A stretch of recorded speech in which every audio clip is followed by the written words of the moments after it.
Hey guys, in this video, I'll show you how to change Substack domain. First, log into your account. Once inside, on the left panel, go to your dashboard. Now, on the lower left, go to your account settings.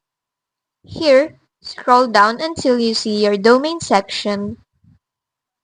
Now, for the first option, you can go and click on Add button to add a custom domain if you want to, so that you will be able to connect your existing domain to Substack.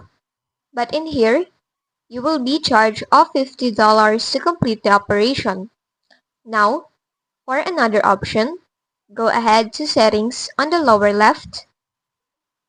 Then, scroll down here until you're in the Danger Zone section.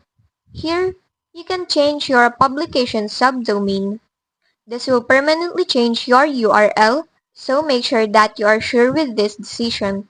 So now, click on Change Subdomain, and here, click on OK to confirm. Now, type in your new subdomain and click on OK. Now to confirm, type in again your new subdomain and click OK. And that's it. Your URL is now changed to your new one. If this video helped you, don't forget to like, subscribe, and hit the bell icon for more tutorials.